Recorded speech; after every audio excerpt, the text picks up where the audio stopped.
this episode, we wanted to do something a little bit different. One of the cases that has often been credited with beginning the modern day fascination with true crime in the 1989 murder of Kitty and Jose Menendez at the hands of their two children, Eric and Lyle. Now, some 35 years later, the case is back in headlines because of a push supported by outgoing DA of Los Angeles, George Gascon, to have the Menendez brothers released. While there has been no shortage of coverage on the Menendez case with literally thousands of articles, books, and documentaries and dramatized series on it, one thing we felt that was overlooked were the legal issues that undergird this case itself. So let's take a look at those now. But I think the first question to answer is what happened? Well, on August 18, 1989, Lyle and Eric acquired Mossberg 12-gauge shotgun along with boxes of birdshot and buckshot and munition at a Big 5 sporting goods store in San Diego, California, where Eric used a stolen driver's license from Lyle's friend 2 days later on the evening of August 20, 1989. Jose and Kitty Menendez were watching television in the den of their Beverly Hills mansion, while Lyle and Eric entered the den carrying the loaded shotguns. Jose was shot 6 times, including a fatal shot to the back of his head. Kitty was shot 10 times in total. At one point, Lyle ran to the car where Eric handed his ammunition to reload before firing the fatal shot into his mother's cheek. As she was on the ground crawling away, immediately after the killings, both brothers remained in the house for a few minutes, expecting the police to respond due to the noise of the shotguns. When no one arrived, they left to dispose of their blood-stained clothes, then discarded the shotguns somewhere along Mellon Drive. At some point, they also went to a movie theater and attempted to purchase tickets for the film Batman to use as the alibi, but abandoned the plan due to their timestamp on the ticket stub. They then headed to the Taste of Love Festival at the Santa Monica City Auditorium. Hours later, after returning home and finding no police presence, Lyle called 911 to report that his parents had been killed by unknown perpetrators. When the police arrived, they did not see gunshot residue tests from the brothers, which would have indicated whether they had recently discharged a firearm. This oversight would prove to prolong this investigation by months. Detectives initially suspected the crime to the mob related due to the overkill nature of the killing and Jose's business connections, but police officers and forensic staff who worked on the crime scene described it as one of the most brutal they had ever encountered. Nothing that blood and brain matter splattered throughout the room. In the months after the killings, the brothers spent lavishly on luxury item businesses and travel, including infamously 3 Rolex watches and a Porsche Carrera sports car. Collectively, they spent over $700,000 before their arrest. As the investigation continued, police began to suspect the brothers due to the possible financial motive and their spending spree after the killings.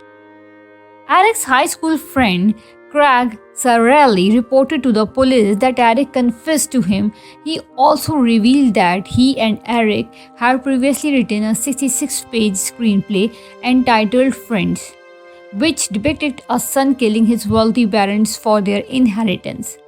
Eric eventually confessed to his psychotherapist, Jerome, who then told his mistress, Udalyn Smith.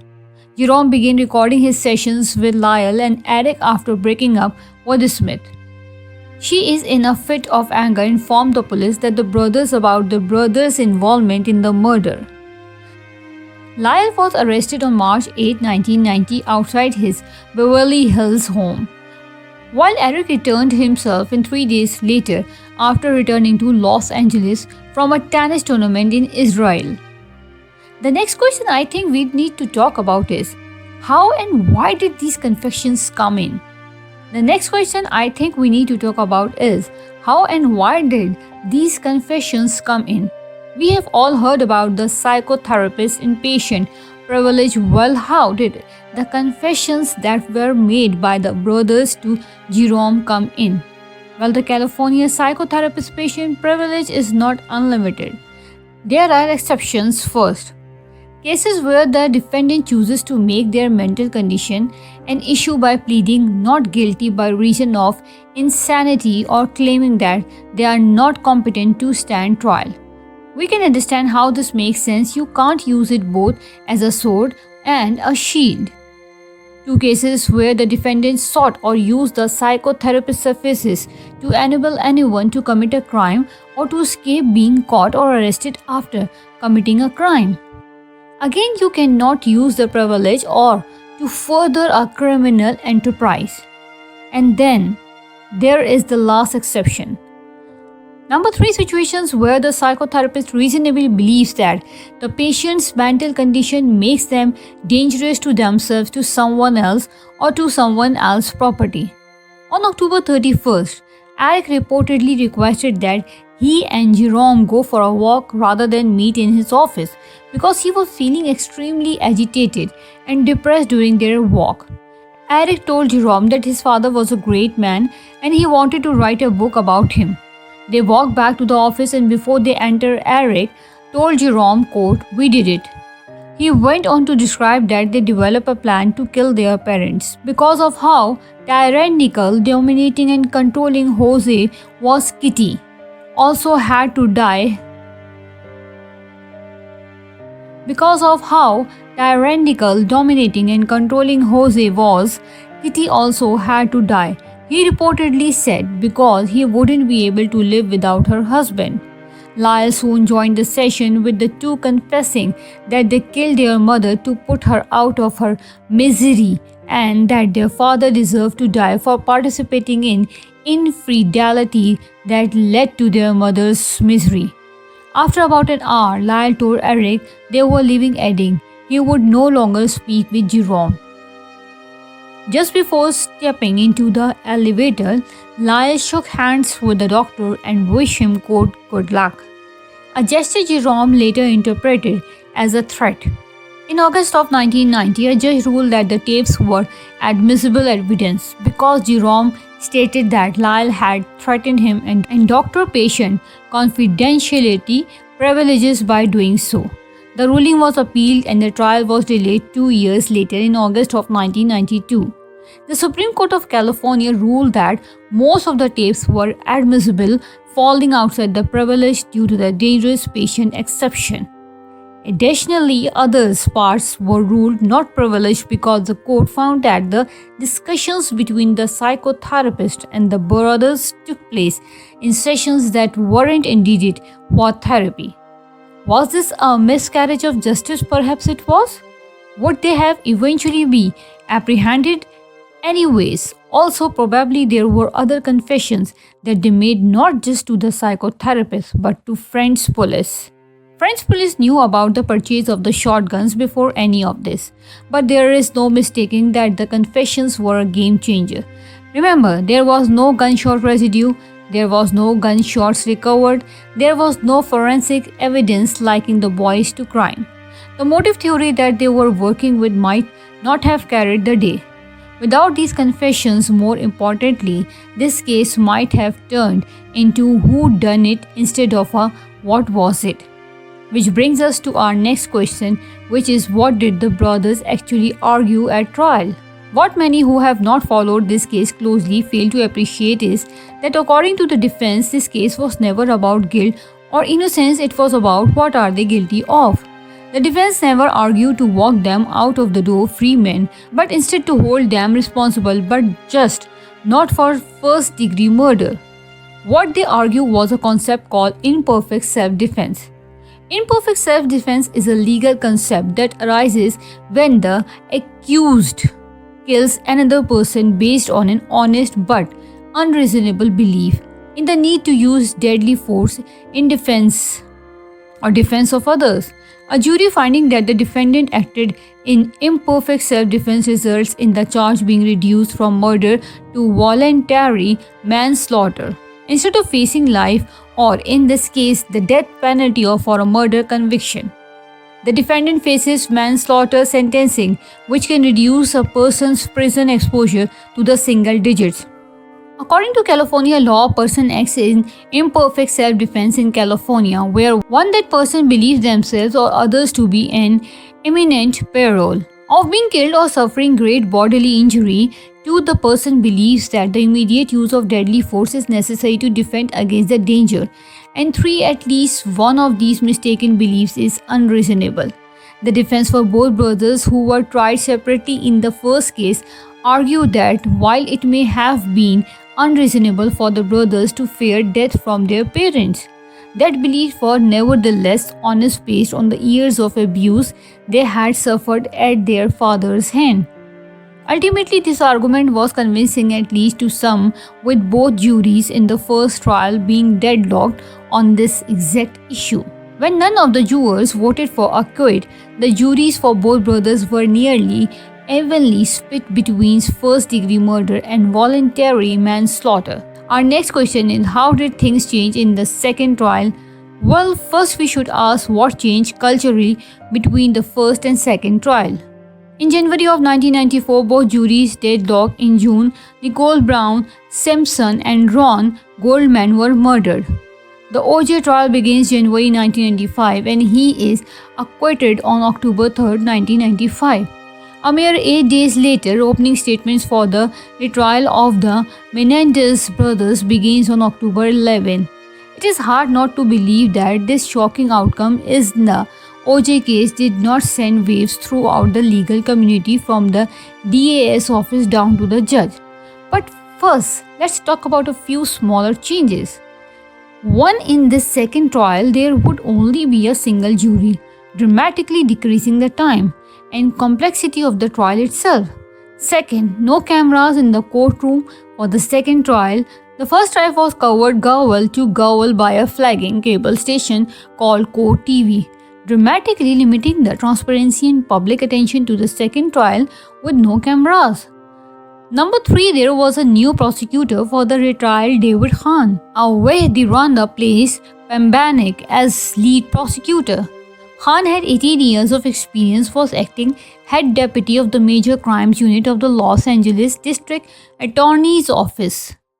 While the original prosecutors essentially ignored the evidence presented by the defense of sexual abuse, guessing incorrectly that jurors would also ignore it. Hahn, for his part, vigorously attacked the defense theory and argued to the judge that the defense should not be allowed to present evidence of this alleged abuse to the jury. And it worked. The final and most significant change between the first and second trial was the tremendous limitation put on the defense about abuse. No so-called battered persons theory could be presented through experts, and no imperfect self-defense instructions, and therefore no manslaughter verdict was available to the jury. The judge defended his ruling by reasoning that there was no substantial evidence that either Lyle or Eric believed that they were in imminent danger, and therefore no requirement that the imperfect self-defense instruction be given. With that said, any evidence offered by the brothers relative of alleged abuse would serve only to confuse and mislead the jury. In the end, jurors for the second trial were left with only the choice of an out acquittal or guilty on first-degree murder. The second jury found both brothers guilty of the first-degree murder for both Kitty and Jose Menendez. This brings us what is happening now on May 3rd of 2023. Eric and Lyle filed a petition for RIT for habeas corpus. A habeas petition is essentially a prisoner's last chance effort to challenge their criminal conviction or sentence after exhausting all potential appeals in their case. The habeas filed by the Menendez brothers outlined 2 new items of evidence they argued entitled the brothers to a new trial. First, Jose Menendez's younger sister, Marta Cano. Marta Cano discovered a letter her son Andy received from Eric approximately 8 months before the August 1989 shootings. The letter reads in part, quote, "It is still happening, Andy, but it is worse for me now. I can't explain it. He is so overweight that I can't stand to see him. I never know when it's going to happen, and it's driving me crazy. Every night I stay up thinking he might come in. The second piece of evidence stems from the time that Jose Menendez was a high level executive at RCA in the 1980s. During that time, RCA signed Menudo, a Latin boy band, Rose Low. Roy Rose Lowe, who joined the band as a 13-year-old in 1983, was recently come forward to admit that he was sexually assaulted on multiple occasions by Jose Menendez when Roy was only 13 to 14 years old. But now, how this petition has proved most effective is by bringing the Menendez case back into the public forum in early October 2024. Los Angeles County District Attorney George Gascon addressed the public in response to the habeas filed that the year before and amid with social media push in response to a Netflix series for his office to re-examine the convictions of Eric and Lyle Menendez. This was followed by an announcement by Gascon less than a month later that he would be filing a motion to have the Eric and Lyle Menendez case resentenced. In a move that surprised many, Gascon did not opt to have the brothers resentenced to manslaughter and therefore eligible for release. Instead, he was asking the court to have the special circumstance allegation stricken, making the first-degree murder convictions eligible for parole instead of what they were sentenced to life without parole. A hearing on this motion has been set for December 11, 2024.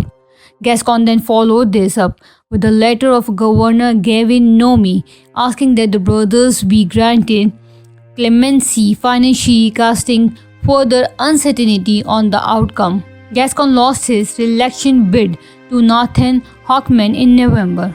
Hochman will soon leadership to the district attorney's office in December and has said that his first priority will be a re-evaluation of the Menendez decision made by his predecessor. So what will happen in anyone guess?